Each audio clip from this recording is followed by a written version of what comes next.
안녕하세요. 너울쌤입니다. 네, 요즘 제가 업로드를 조금, 네, 속도가 많이 늦어졌죠. 네, 개인적으로 현장평가사에 받는 교육원의 기간이기도 하고요. 예, 또 이제 여러 개 문제를 막 정리하다 보니까 예, 조금 늦게 왔습니다. 네, 양해 부탁을 좀 드리도록 하고요. 오늘은 썸네일에서 보셨듯이 다시 모의고사 이제 이론, 실기 이렇게 예, 회차별로 돌아가려고 하거든요. 자, 일단은 문제 들어가기 전에 감사합니다. 그리고 응원합니다. 라는 제목으로 네, 조금 간단 소통을 하고 싶어서 예, 이 화면을 먼저 만들었거든요. 자, 저희가 유튜브 댓글뿐만 아니라 네이버나 또는 카카오톡의 단톡 커뮤니티방에서 같이 공부하시는 선생님들이 계세요. 그래서 감사하게도 제 유튜브라든지 책을 보고 예, 시험에 도움이 많이 됐다고 이렇게 댓글을 주고 가셔서 예, 저도 감사 인사를 좀 전해드리고 싶었습니다. 그리고 어제 시험 보시고 바로 이렇게 뜨끈뜨끈하게 문제를 전해주고 계신 선생님이 계세요. 그래서 이것도 정리해서 조만간 기출문제 형태로 다시 만들어 오도록 할 건데요. 자, 선생님이 저한테 이런 얘기를 하셨어요.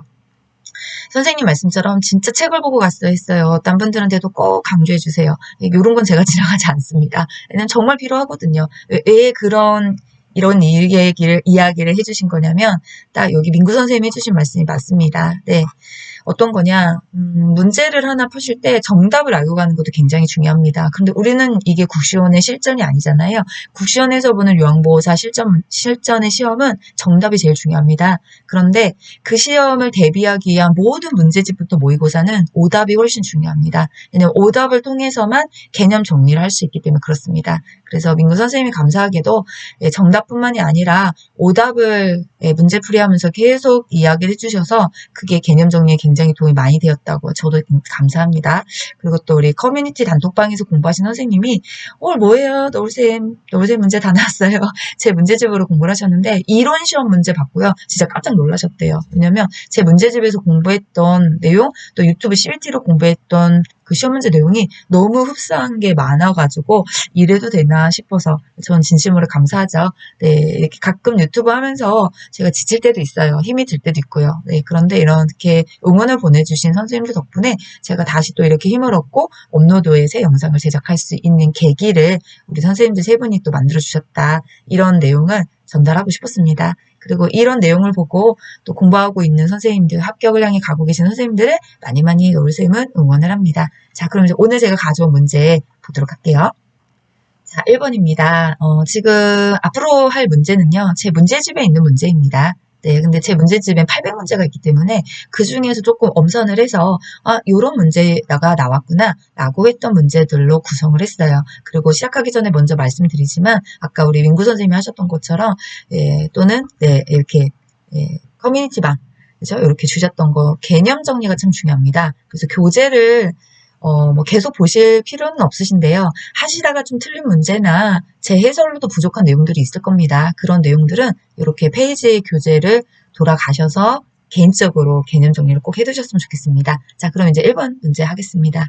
다음과 관련된 노년기의 심리적 특성은 자신에게 익숙한 습관적인 태도나 방법을 고수한다.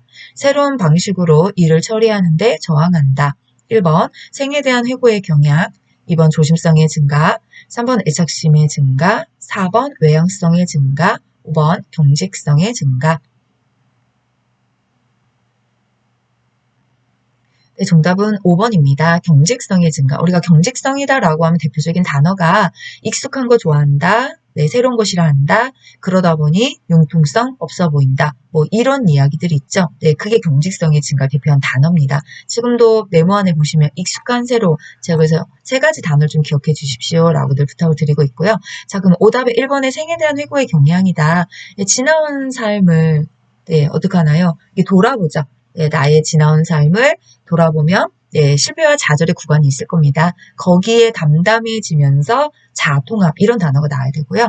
자, 그럼 조심성의 증가다 이렇게 하면 일의 결과를 중시하다 보니까 중립이에요. 어디로 가야 될지 잘 몰라서. 그리고 신중해지고 이런 내용이 들어가죠. 그 다음에 애착심의 증가, 마음의 안락.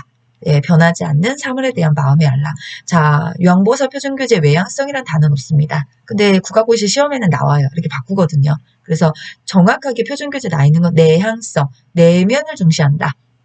맞죠? 그래서 타인을 만나는 걸 좀 꺼려한다. 이런 내용이 들어가면 여기가 정답이죠. 자, 2번 국가가 공공기관과 더불어 노인들이 이용하는 교통시설, 공원, 박물관 등 공공시설의 이용요금을 감면하여 경제적으로 지원하는 노인에 대한 보상은 1번 제도적 보상, 2번 정치적 보상, 3번 지적 보상, 4번 정신적 문화유산의 전수, 5번 경제적 보상.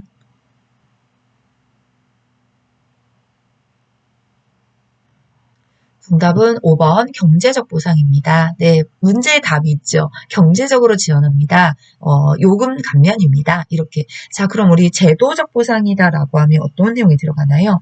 사회보장제도라든지 여가활동이라든지 노인복지 서비스 전달이라든지 이런 내용이 들어가고요. 그럼 정치적 보상은요?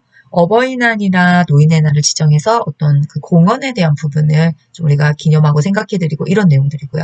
자, 지적과 정신적 문화유산의 전수는 세트입니다. 이렇게 문제를 만들어야 되니까 오지선이다 보니까 분류를 한 것뿐이고 이 세트로 묶음이 돼 있어요. 그래서 정책자문이라든지 기록물 등록이라든지 노인이 보유한 유형문화재 같은 문화재 전수라든지 이런 내용이 들어가면 지적, 정신적 문화유산의 전수가 답이 됩니다. 3번 국제연합이 채택한 노인을 위한 유엔의 원칙 중 다음에 해당하는 것은 사회에 통합이 되어야 하고 지식과 기술을 젊은 세대와 공유하여야 한다. 노인들을 위한 사회운동을 하고 단체를 조직할 수 있어야 한다. 1번 참여의 원칙, 2번 독립의 원칙, 3번 보호의 원칙, 4번 자아실현의 원칙, 5번 존엄의 원칙. 정답은 1번 참여 원칙입니다.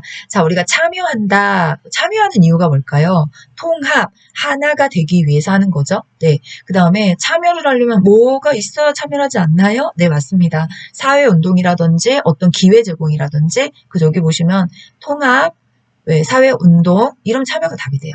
자, 그럼 독립은 어떤 겁니까? 어떤 독립일까요? 예, 경제적 독립입니다. 그러면 경제적으로 독립이 돼야 된다. 일정한 소득이 있어야 돼요. 그러니까 일을 할 수 없는 분들이라면 우리가 기초노령연금 같은 지급을 하듯이 일정 수입의 돈이 지급이 되셔야 되고 또 일하실 수 있는 분인데요. 그럼 일할 수 있는 기회를 제공하셔야 되는데 노년에 사실 일자리를 찾는 게 그리 쉽지는 않습니다. 현실적으로. 그래서 어떤 재교육이라든지 이런 걸 통해서 또 새로운 직업을 창출할 수 있게 이런 부분들. 그 다음에 또 어떤 소득이 하나가 더 있어야 되냐면 집이요. 노인이 돼서 계속 살 수 있는 가정이라든지 이런 환경도 제공이 되셔야지만 돼요. 그 내용이 들어가 있다면 독립의 원칙입니다. 그래서 독립의 원칙은 경제적 독립이라는 개념만 정확하게 머리에 딱 이렇게 고정이 돼 있다면 답을 찾는 데 수월하게 가실 수 있고요. 보호의 원칙은 보호라는 글자가 다 들어가게 돼 있어요. 그거 없이 문제를 만들 수는 없습니다. 자아실현의 원칙은 잠재력을 개발한다. 존엄의 원칙은 말 그대로 존엄자가 들어가요. 또는 뭐 학대라든지 이런 거로부터 자유로워야 된다. 그런 게 없는데요. 그럼 공정의 단어를 찾아주시면 됩니다.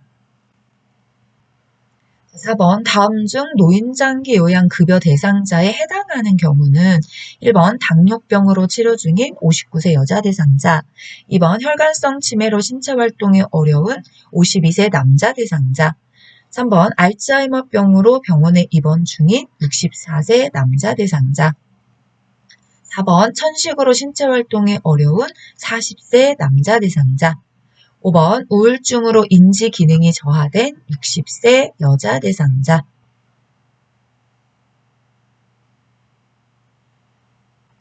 자, 정답은 2번 혈관성 치매로 신체활동이 어려운 52세 남자 대상자입니다. 자, 이 문제를 풀기 위한 정확한 개념은 딱 하나만 정립이 되어 있으면 대상자 찾는 문제는 굉장히 답이 빨리 보여요. 자, 그럼 어떤 개념이 정리가 돼야 되냐? 어떤 사람이 대상자입니까? 두 부류로 저는 항상 나눠서 설명을 하고 있어요. 65세 이상이면서 질환을 가졌고 그 질환으로 거동이 불편하거나 인지기능이 떨어져서 6개월에서 혼자 생활할 수 없는 분, 또는 2번이죠, 이제 65세 미만이지만 노인성 질환이라고 하는 치매, 뇌혈관성 질환, 파킨슨으로 인해서 신체 고동이 어렵거나 인지기능이 저하되신 분들, 이렇게. 예. 근데 둘 다 아닌 분도 있어요. 예외. 병원에 입원 중인 경우에는 급여 대상자에 해당이 되지 않습니다. 그래서 가차없이 3번은 X가 가요. 자, 그러면 이 두 개념을 머릿속에 넣고 이제 보기를 우리가 살펴주는 거잖아요. 자, 65세 나이부터 거꾸로 가시는 게 좋습니다. 항상 시험 문제 보면 나이가 뒤에 있어요. 뭐 앞에서부터 문제를 읽거나 풀라는 법은 없으니까 나이부터 먼저 확인하겠습니다. 자, 보시면 59 전부 다 65세 미만이에요. 그럼 이분들은 다 노인성 질환이라고 하는 걸 갖고 있어야 돼요. 예, 근데 당뇨병은 아니죠. 예, 천식도 아니죠. 우울증도 아니죠. 이렇게 하시면 답이 벌써 딱 추려지죠. 네. 그 다음에 아까 말씀드렸듯이 알츠하이머병 같은 경우 노인성 혈관의 노인성 질환이 맞지만 입원은 해당이 없기 때문에 제외가 된다. 요렇게 세 가지 개념들을 이제 보기에서 하나씩 하나씩 풀어가시면 됩니다. 천천히 하시면 다 됩니다. 안 되는 거 아니니까 자신감 가지고요. 요 대상자 개념부터 요렇게 정리를 해주세요. 네. 자, 다음 갑니다. 자, 5번 노인장기 요양보험 제도의 보험자와 가입자에 대한 설명으로 옳은 것은 1번 노인장기 요양보험 사업은 국민건강보험공단이 관장한다. 2번 노인장기 요양보험의 보험자는 국민건강보험공단이다. 3번 노인장기 요양보험금을 지급하는 자는 근로복지공단이다. 4번 노인장기 요양보험의 가입자로 국내에 체류하는 제외 국민은 해당되지 않는다. 5번 노인장기 요양보험의 사업자는 국내에 거주하는 국민이다.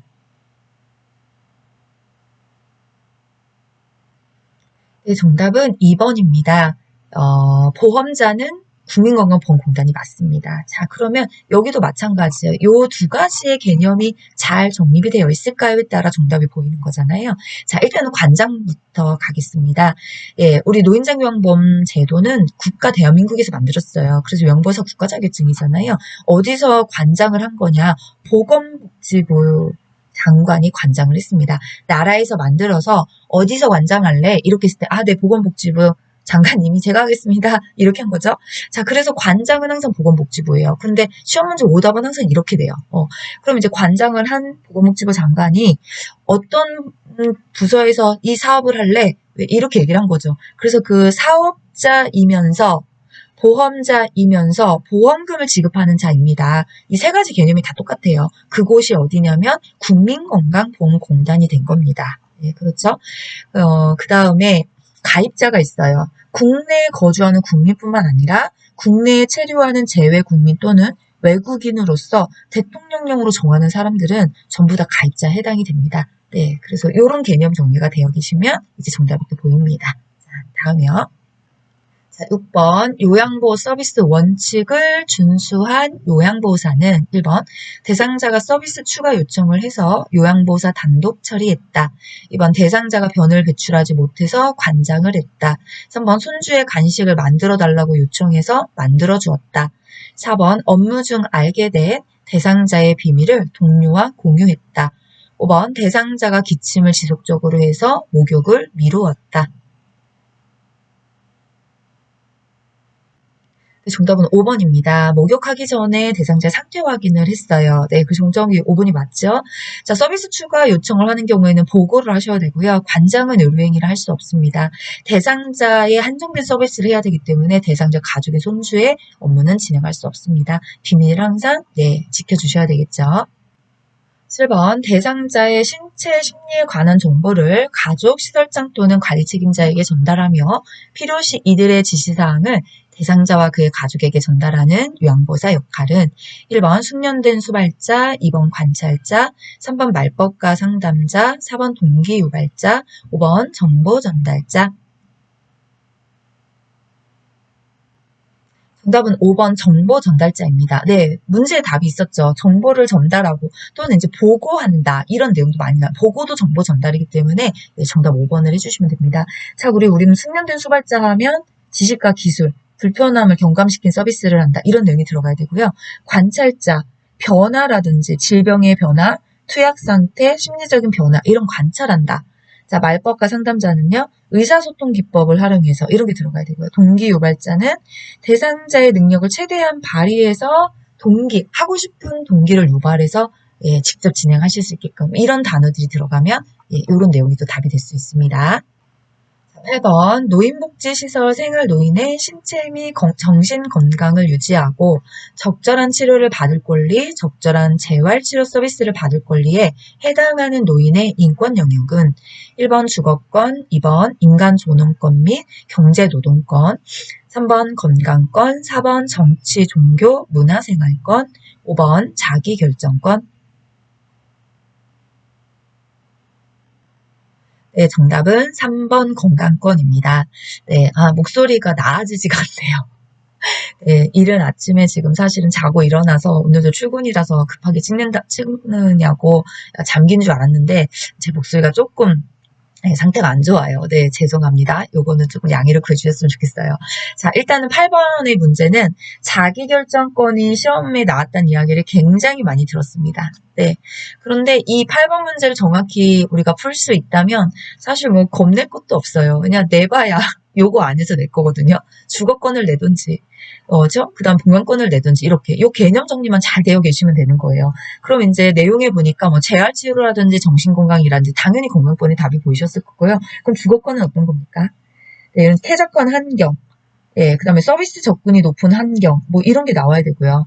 네, 그 다음에, 인간의 존엄권이나 이런 부분은 존중받을 권리, 차별받지 않고 평등한 처우받을 권리, 강제 노동을 거부할 권리, 이런 내용이 들어가겠죠. 그 다음에 정치, 종교, 문화생활권이면 자유로운 정치적 의사를 표현하고 다양한 문화 서비스를 받을 권리가 들어갈 테고요. 자, 자기결정권은 입퇴소 과정에서도 본인 스스로가 결정을 하셔야 돼요. 입소와 퇴소 같은 거. 또는 사생활 보장이라든지 비밀 보장에 대한 내용들이 받을 권리가 있다. 이런 이야기가 나오면 자기결정권에 해당이 됩니다. 9번 다음 상황에서 시설 대상자가 침해받은 권리는 노인과 보호자의 고충을 표현할 제도적 장치가 없다. 노인이 불만을 요구했다는 이유로 부당한 처우를 받았다. 1번 시설 운영과 서비스에 대한 개인적 견해를 표현하고 해결을 요구할 권리. 2번 시설 정보에 대한 접근성을 보장받을 권리. 3번 존엄한 존재로 대우받을 권리. 4번 스스로 입소를 결정하며 공정한 입소 계약을 할 권리. 5번 안락하고 안전한 생활환경을 제공받을 권리.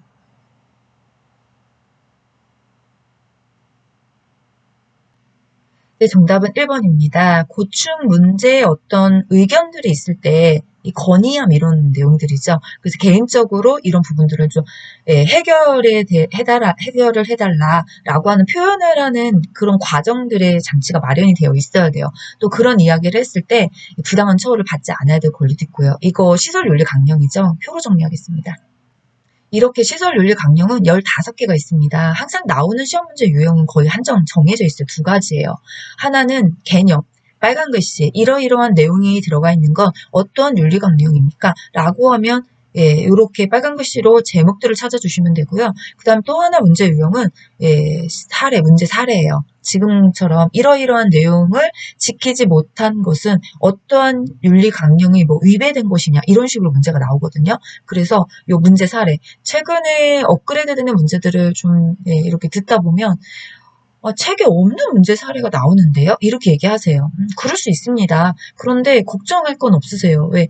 저는 사실 이런 초록색의 글씨보다 빨간색의 글씨의 개념들만 정확하다면 다양한 문제들을 접근하는 데 있어서 어려움이 없다고 생각하거든요. 그래서 제가 문제의 오답이 중요하다고 하는 거고 문제의 표준교재 페이지가 중요하다고 하는 거고 그래서 책이 중요하다고 늘 말씀드리는 거예요.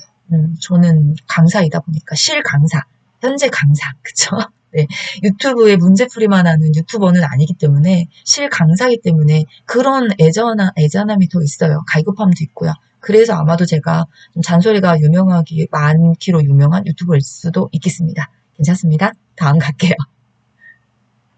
자, 10번 노인학대 유형 중 6위에 해당하는 것은 1번 노인이 자살을 시도한다. 2번 희망하는 재산 사용을 이유 없이 제한한다. 3번 시설에 입소시키고 연락을 두절한다. 4번 말을 지속적으로 무시하고 반응을 보이지 않는다. 5번 의료적으로 불필요한 약물을 강제로 복용하게 한다.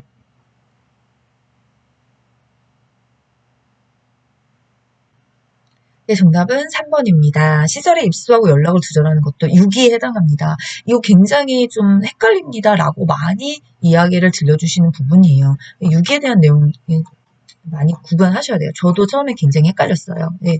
그래서 이 내용을 보고 방임의 답을 치시는 분들이 굉장히 많거든요. 아닙니다.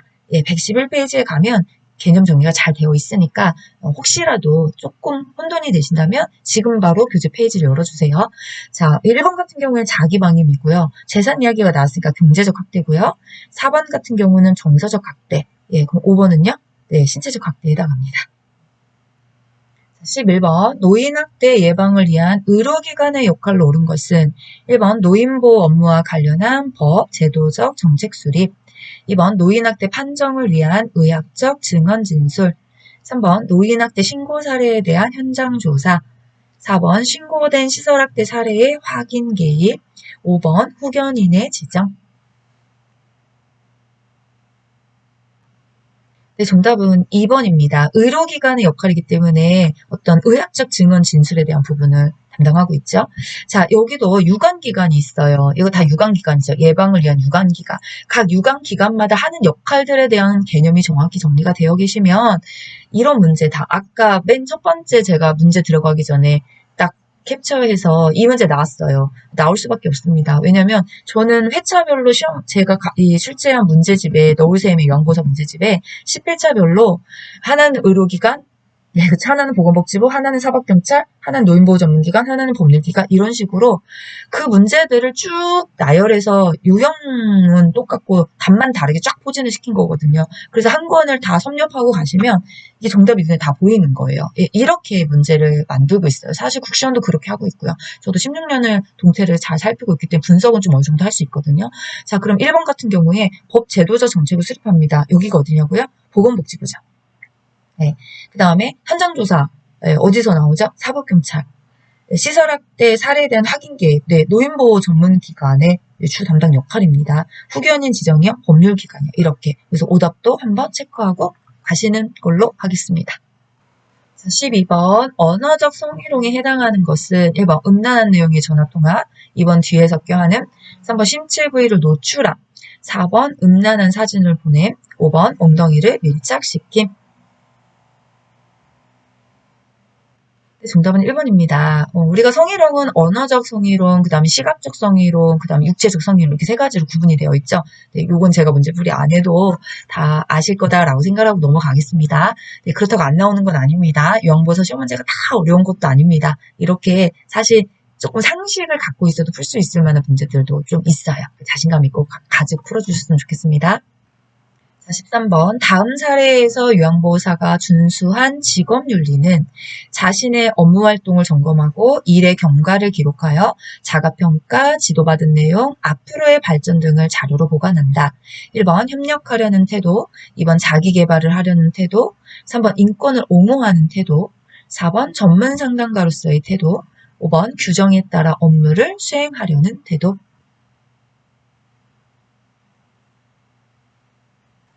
네, 정답은 2번이죠. 자기개발. 네, 자가평가, 지도받은 내용, 네, 앞으로의 발전.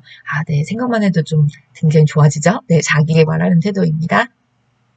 자, 14번. 요양보호 서비스를 제공하는 요양보호사가 지켜야 할 직업윤리 원칙으로 옳은 것은 1번 업무 수행에 방해가 되지 않도록 자기관리를 한다. 2번 작은 물질의 담례는 받는다. 3번 서비스를 상황에 따라 변경한다. 4번 학대를 발견하면 모른 척한다. 5번 요양보호사의 결정을 최대한 존중한다. 네, 정답은 1번입니다. 자기개발을 한다. 네, 어떤 작은 물질에 대한 보상 아무것도 받지 않고요. 서비스는 상황에 따라 변경, 예, 상황에 따라 변경, 내 맘대로 변경할 수 없어요. 예, 이거는 보고를 해서 상의하에 학대 발견하면 네, 신고 또는 보고하셔야죠. 요양보호사의 결정을 존중하는 게 아니라 대상자의 결정을 최대한 존중해 주셔야 됩니다. 15번 양측의 손등을 맞대고 미는 동작을 유지한 채 1분 정도 손목을 구부릴 때 손바닥과 손가락이 저린 증상이 나타나는 경우 의심할 수 있는 질환은 1번 팔꿈치 내측 상과염, 2번 퇴행성 관절염, 3번 팔꿈치 외측 상과염, 4번 목 디스크, 5번 수근관 증후군. 네, 정답은 5번 수근관 증후군이죠. 네, 맞대고. 이거 자가진단법이잖아요. 판례검사라고 해서 네, 수근관 증후군의 진단법이었습니다.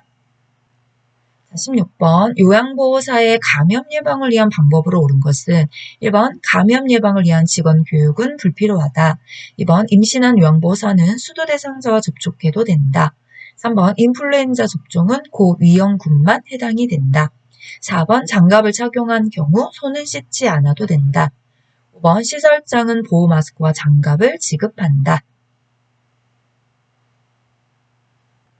정답은 5번입니다. 당연히 보장구에 대한 지급은 해주셔야 돼요. 감염 예방을 위한 지급도 필요하고요. 자, 임시한 요양보호사가 예, 수두나 풍진 대상자 접촉을 하게 되면 네, 뱃속에 태아. 예, 저는 예전에 산부인과랑 이쪽에 있었기 때문에 그걸 잘 알거든요. 네, 기형아 출산율이 굉장히 높아집니다. 접촉하면 안 된다는 거죠. 근데 인플루엔자 접종은 고위험만 군이 아니라 모든 연령의 대상자들에게 접종을 권장하고 있고요. 장갑은 착용하기 전, 후 손 씻기는 철저히 진행해 주셔야 됩니다. 자, 17번 직업성 감염 질환인 노로바이러스에 대한 설명으로 옳은 것은 1번 오염된 음식 섭취에 의해서 감염이 된다. 2번 감염력이 약하다. 3번 증상이 약한 경우 업무를 지속한다. 4번 증상 회복 후에는 바로 조리에 참여한다. 5번 야간의 가려움증이 대표적인 증상이다.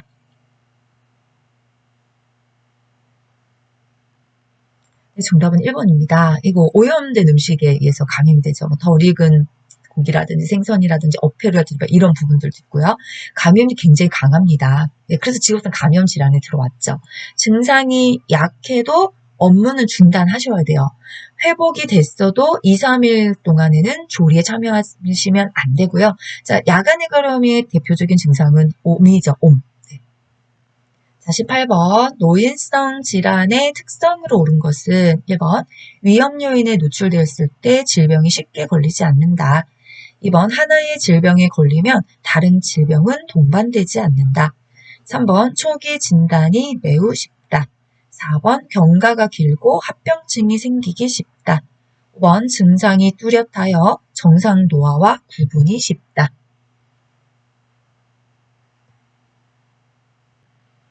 정답은 4번입니다. 네, 이런 문제도 이 노인성 질환, 노인성 질병의 특징 굉장히 많이 나왔던 문제예요. 이것도 개념 정리가 좀 잘 되어 계시면 계속 반복됩니다, 문제가. 자, 위험 요인에 노출되면 질병이 쉽게 걸립니다. 하나의 질병에 걸리면 또 다른 질병이 계속 고리를 타고 따라옵니다. 그래서 하나만 단독으로 갖고 있는 노인들은 거의 없습니다. 초기 진단 매우 어렵습니다. 왜냐하면 증상으로 진단을 내릴 수가 없어요. 젊은 사람들은 변화된 증상에 대해서 금방 알지만 노인은 노화로 인한 증상인 건지 병이 생겨서 온 증상인 건지를 구분이 잘 안 되기 때문입니다. 그게 5번하고도 이어지는 거죠. 네, 자, 다음이요. 19번 노화에 따른 소화기계 변화로 옳은 것은 1번 소화 능력의 조화로 가스가 찬다. 2번 간 기능이 향상된다. 3번 당내성이 증가한다. 4번 쓴맛과 신맛에 둔해진다. 5번 지방의 흡수력이 증가한다. 정답은 1번입니다. 자, 우리 소화기계 변화에서 증가되는 표현이 네, 있죠. 쓴맛과 신맛에 증가한다. 그거 하나밖에 없습니다. 자, 이 머릿속에 그게 딱 있어요. 그럼 지금 보시는 순간에 증가. 아니네. 머릿속에 쓴맛과 신맛이 증가된다고 했으니까요. 쓴맛과 신맛이 증가인데 아니네. 그러면 사실 1번의 보기의 문항을 읽지 않고도 정답 1번인 거 바로 나와요. 어떻게 할 수 있냐고요? 제 유튜브 영상이나 문제집 보신 분들 이거 금방 파악이 되거든요. 예, 그 노하우는 조금 이따 전달하겠습니다. 자, 20번 노화에 따른 심혈관계의 변화로 옳은 것은 1번 최대 심박 출량이 증가한다. 2번 심장 근육의 탄력성이 증가한다. 3번 심장 근육이 얇아진다. 4번 누워있다가 갑자기 일어나도 혈압의 변화는 없다. 5번 정맥의 약화로 항문에 치질이 생긴다. 네, 정답은 5번입니다. 아, 심혈관계죠, 이제. 그럼 심혈관계에 증가되는 게 뭐가 있지? 심장의 근육이 두꺼워지는 게 증가되잖아요. 탄력성은 떨어진다. 자, 심장의 근육이 두꺼워지는데 얇아진다라고 틀렸으니까, 탄력성이 떨어지는데 이것도 감소인데, 네, 이렇게 하면 벌써 세 개가 딱 나가버리죠. 근데 두 개에서 고민하시는 거예요. 누워있다 갑자기, 혈압이 변화 있지. 그래서 기립성 저하가 생긴다고 했으니까, 너도 오다. 답 하나 남네요. 네, 어떻게 빨리 풀 수 있냐고요? 네, 노하우가 있습니다. 조금만 기다려주세요. 네, 그 노하우의 비법은 이거예요. 소화기계부터 시작해서 내분비계까지, 왜 심리정신은 전부 다 증가니까 일단 제하고요. 소화기계부터 내분비계까지 9개 파트 중에서 증가되는 표현만 한 번에 모아서 이걸 머릿속에 통째로 확 집어넣어주시는 거예요.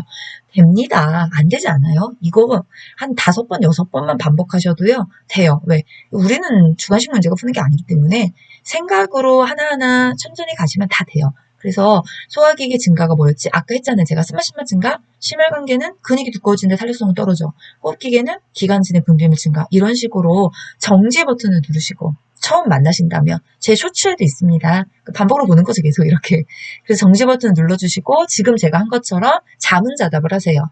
피부계 증가되는 거 불러봐. 감각기계 증가되는 거 불러봐. 이렇게 하셔서 자문자답에 답을 할 수 있다면 정확하게 개념 정리가 되는 거고 아까 같은 문제들은 결국 이 9개 파트 중에서 2개를 낼까? 3개를 낼까? 많이 내면 4개도 됩니다. 이런 식으로 문제를 출제하고 있어요. 요거 하나만 아셔도 기본 2개에서 4개는 정답을 맞추고 갈 수 있는 아주 훌륭한 무기를 장착하셨다고 생각하시면 됩니다. 꼭 해보세요. 21번 만성기관지염으로 치료받는 대상자를 돕는 방법으로 옳은 것은 1번 뜨거운 음식을 권한다. 2번 감염의 전파를 예방한다. 3번 운동할 때 30분 전에 기관지 확장제를 투여한다. 4번 갑작스러운 온도 변화는 피한다. 5번 주기적으로 간 기능 검사를 받는다.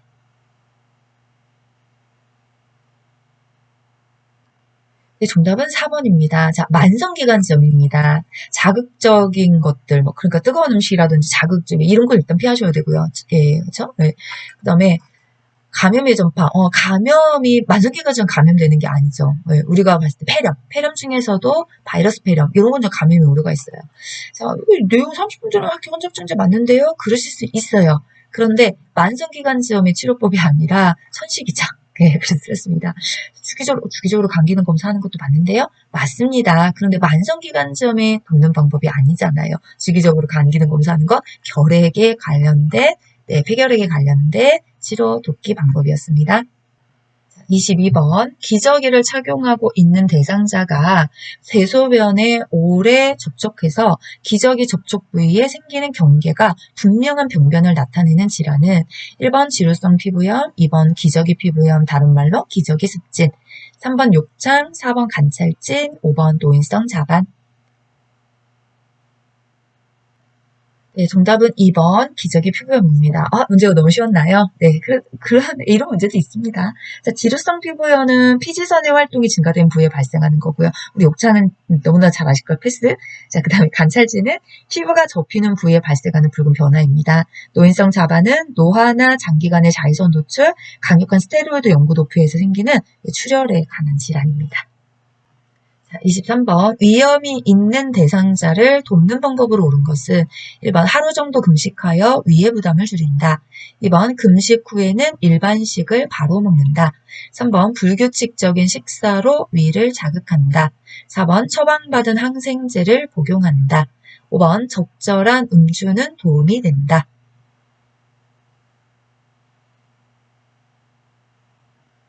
정답은 1번입니다. 하루 정도 금식하시면 위의 부담 좀 줄일 수 있어요. 그래서 금식 후에는 미음식이나 미음이라고 하는 유동식, 이런 죽, 그 다음에 일반식 이렇게 넘어가셔야 되고 불규칙적인 식사로 위를 자극하시면 안 되죠. 네, 그 다음에 항생제 치료는 여기선 따로 안 합니다. 진정제라든지 이런 위산 억제 이런 내용들의 약을 쓰고 있고요. 음주는 전혀 도움이 안 됩니다. 24번 호흡기계 질환인 천식의 증상으로 옳은 것은 1번 체중 감소, 2번 앉은 자세 호흡, 3번 숨을 내쉴 때 쌕쌕거리는 호흡음, 4번 혈액성 가래, 5번 오후에 발생하는 발열. 천식하면 대표적인 거죠. 숨을 내쉴 때 쌕쌕거리는 호흡음. 네, 요걸 잘 기억해 주시면 돼요. 25번 당뇨병의 증상으로 옳은 것은 1번 체중 증가, 2번 질 감염의 증가, 3번 식욕 감소, 4번 빠른 상처 회복, 5번 소변량 감소.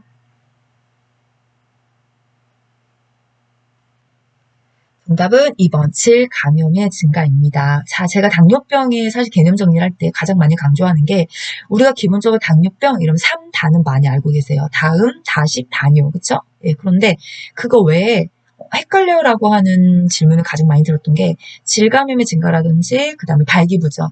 이거는 비뇨생식기의 그런 이야기는 다루지 않습니다. 비뇨생식기계에는 전립선 비대하고 요실금밖에 안 나오잖아요. 당뇨병의 증상입니다. 예, 이 당뇨병이 면역력이 많이 저하되는 거기 때문에 여성분 같은 경우에는 이 질 부분이 굉장히 면역이 약해요. 그래서 그런 질 감염의 증가가 예, 생길 수 있고, 또 혈관의 문제, 혈관에 힘이 없어지는 게 발기부전이잖아요. 그 당뇨병의 일종의 증상입니다. 그래서 그거 잘 기억해 주셨으면 좋겠습니다. 라고 하는 취지에서 문제를 만든 거예요.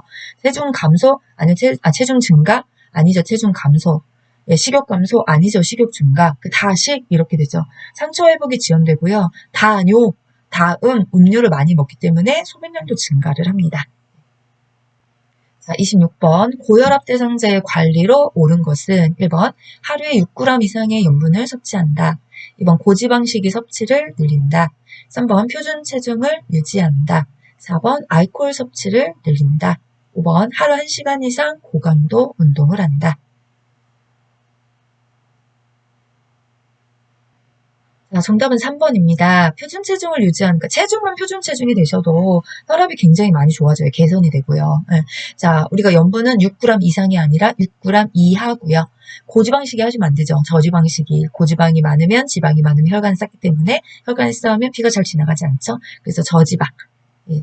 저염, 저지방 이렇게 세트를 기억해 주시면 좋을 것 같아요. 알코올 섭취 아예 알코올을 먹고 혈압약을 먹으면 효과가 없습니다. 금주 이렇게 하셔야 되고요. 고강도 운동을 추천하지 않습니다. 하루에 30분 정도 땀이 날 정도의 가벼운 운동을 진행하시는 걸 추천드립니다. 자, 27번 골다공증 대상자를 돕는 방법으로 옳은 것은 1번 음식으로 비타민 A를 섭취하게 한다. 2번 체중 부하 운동을 하게 한다. 3번 커피나 탄산음료를 자주 마시게 한다. 4번 음주를 권장한다. 5번 물리치료를 받게 한다. 네, 정답은 2번이죠. 골다공증, 체중 부하, 체중을 다리에 싣고 하는 거, 걷기. 햇빛을 쬐면서 하면 더 좋습니다. 왜냐면 비타민 D를 흡수할 수 있기 때문에. 그래서 음식으로 비타민 A가 아니라 비타민 D, 그쵸? 칼디, 요번에 아까 선생님이 표준교재 찍어주신 거예요. 칼디 나왔어요. 칼슘 흡수를 도와주는 거 비타민 D예요. 이렇게. 그래서 저는 철씨, 철분은 C와 함께, 칼디, 칼슘은 D와 함께 이렇게 기억해 주시면 좋겠습니다. 라고 말씀드리는 거고, 커피나 탄산음료, 네, 카페인은 칼슘의 흡수를 방해합니다. 그래서 피해 주시는 게 좋고요. 술은 여성 호르몬 수치를 감소시켜요. 그래서 술, 담배 똑같습니다. 여성 호르몬 수치 감소, 여성 호르몬이 감소되면 골다공증 골이 빠져나가는 걸 막아줄 수 없는 상황이 되죠. 물리치료는 별개입니다. 자, 28번 녹내장 대상자의 일상생활 주의사항으로 옳은 것은 1번 녹내장이 있는 한쪽 눈만 검사를 받는다. 2번 목을 감싸주는 복장을 한다. 3번 잇몸 일으키기는 피하도록 한다. 4번 고개를 숙인 자세로 책을 읽는다.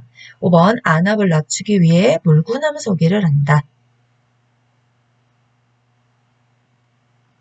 정답은 3번입니다. 잇몸 일으키기 같은 거 하시면 안 돼요. 잇몸 일으키기라든지, 그 다음에 여기 보시면 물구나무 서기, 이거 다 안압 상승합니다. 그 다음에 또 뭐 줄넘기 이런 것도 피해 주셔야 되고, 한쪽 눈만 녹내장이 있어도 다른 쪽이 생길 수 있기 때문에 양쪽 다 같이 검사를 받아주셔야 되고요.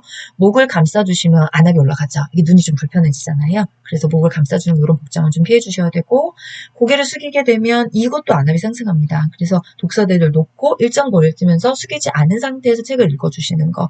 예, 그래서 안압을 상승할 수 있는 자세 같은 것들을 좀 피해 주시는 방법으로. 그다음 막 날씨가 너무 덥거나 뭐 이런 경우에도 안압은 많이 상승합니다. 그래서 그런 환경 조성 이런 것도 좀 필요하겠죠.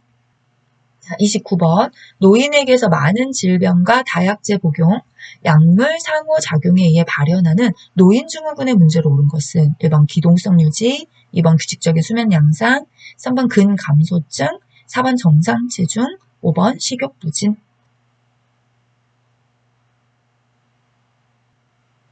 정답은 3번 근감소증입니다. 우리 노인증후군하고 근감소하고 많이 연결이 돼 있어요. 네.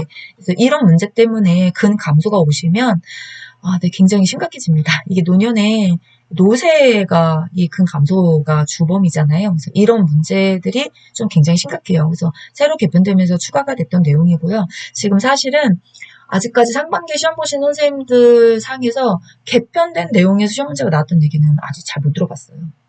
네, 그런데 아마 이제 좀 추가로 개편되는 거 아시죠? 네, 내년 2월 시험부터. 그래서 그분들은 아마 이런 문제 굉장히 많이 나올 거라고 예측하고 있습니다. 국시원에서 이 문제 출제하신 분이 부지런히 하신다면, 네, 우리는 미리 준비하는 거죠. 네, 이거 내용도 되게 중요합니다. 네, 삶에도 중요한 문제예요. 네. 자, 30번 노인의 약물 복용 원칙으로 옳은 것은 1번 비처방약은 의사와 상담 없이 복용 가능하다. 2번 소화제는 처방전이 있어야만 구입이 가능하다. 3번 증상이 비슷한 다른 사람의 약은 복용 가능하다. 4번 분할선이 있는 약은 쪼개어 복용할 수 있다. 5번 평소 복용 중인 약물은 진료 시 제시하지 않아도 된다. 정답은 4번이죠. 분할선이 있는 약은 쪼개어 복용할 수 있어요. 근데 분할선이 없는 약은 절대 쪼개시면 안 돼요. 느리게 녹아야 되는 서방제 같은 것들은 약물 막 부작용이 상승되죠. 장염 코팅제 이런 거는 절대 분할하시면 안 되는 거고요. 비처방 약이라도 의사 상담하셔야 되고 소화제는 처방전이 없어도 구입이 가능합니다. 소화제라든지 해열진통제라든지 파스 이런 것들. 증상이 비슷한 다른 사람의 약은 주어도 안 되고 받아 드셔도 안 돼요. 부작용 위험성이 있습니다. 자, 평소 복용 중인 약물은 제시를 해주셔야죠. 그래야 부작용을 감안해서 의사가 정확한 처방을 해줄 수가 있습니다. 31번 만 65세 이상 노인이 10년마다 추가 접종해야 하는 전염병은 1번 백일해, 2번 인플루엔자, 3번 디프테리아, 4번 폐렴구균, 5번 홍역. 네, 정답은 3번 디프테리아입니다. 네, 우리 예방접종은 전 항상 두 가지는 꼭 기억을 해주십시오라고 말씀드려요. 65세 이상에서 접종해야 되는 접종명이 있잖아요. 인플루엔자, 디프테리아, 파상풍, 폐렴구균, 대상포진. 자, 이 중에 접종 연수가 들어가 있는 거 딱 두 개밖에 없어요. 인플루엔자는 매년 접종이고요. 파상풍하고 디프테리아는 10년마다 접종한다. 이 두 가지 개념 정리만 잘 되어 있으면 예방접종에 관한 문제는 어떤 유형을 내도 다 정답을 찾을 수 있습니다. 이건 확신해요. 네.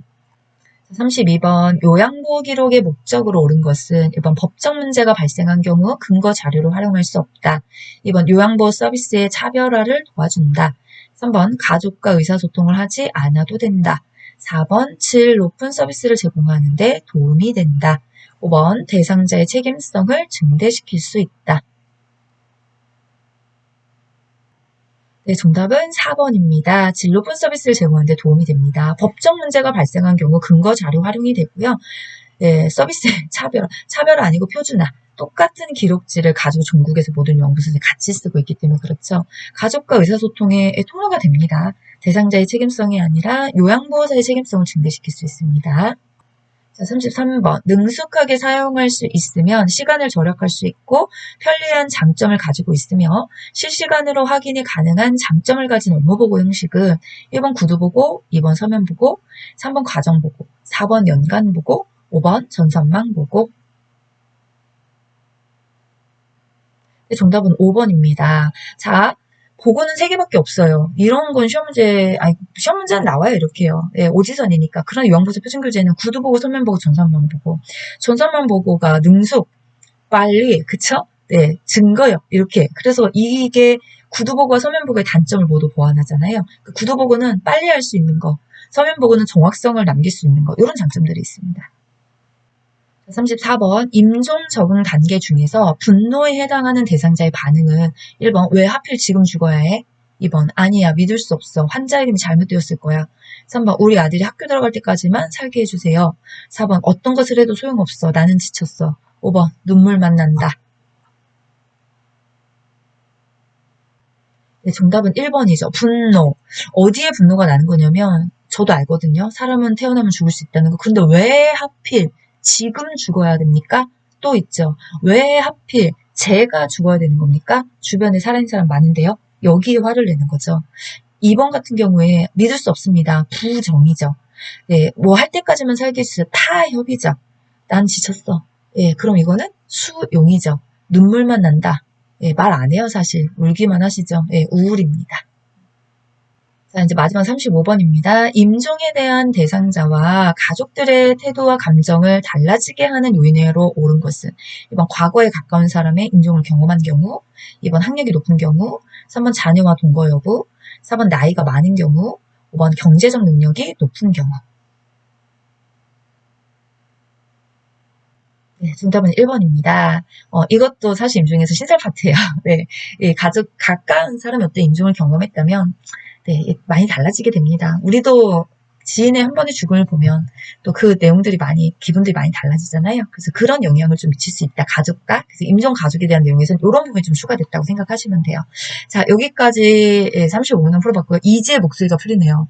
8번, 20번까지 막 목소리가 좀 헤매다가 다음에는 조금 더 경쾌한 목소리로 찾아오도록 하겠습니다. 네, 오늘도 함께 공부해준 선생님도 너무너무 감사드리고요. 제가 요거 장면에서 잠깐만 하나만 더 하고 마치도록 할게요. 자, 지금 보셨던 모든 문제들은 제 문제집에 너울샘 위험보서 문제집에 있는 문제들을 엄선했습니다. 그래서 조금 더 더 많은 문제들을 만나보고 싶으시다면 구매해 주시는 것도 굉장히 감사할 것 같아요. 네, 왜냐면 제 문제집 많이 나왔다고 앞에서 말씀드렸던 것처럼, 그리고 저는 이 문제집 지금 2세판이 나와서 지금 판매가 되고 있는 상황이고요. 조만간 내년 시험 대비해서 또 지금 개편 중에 진행하고 있습니다. 그래서 그런 걸 좀 감안해서 항상 새롭게 경향에 맞춰서 열심히 준비하고 있는 사람이 너울샘이다라는 것 좀 어필을 드리고 싶었어요. 네, 이렇게 해서 저는 이제 마무리 인사하도록 하겠습니다. 그럼 다음 영상에서 다시 뵙도록 할게요. 함께 공부해주신 선생님들 모두 감사합니다.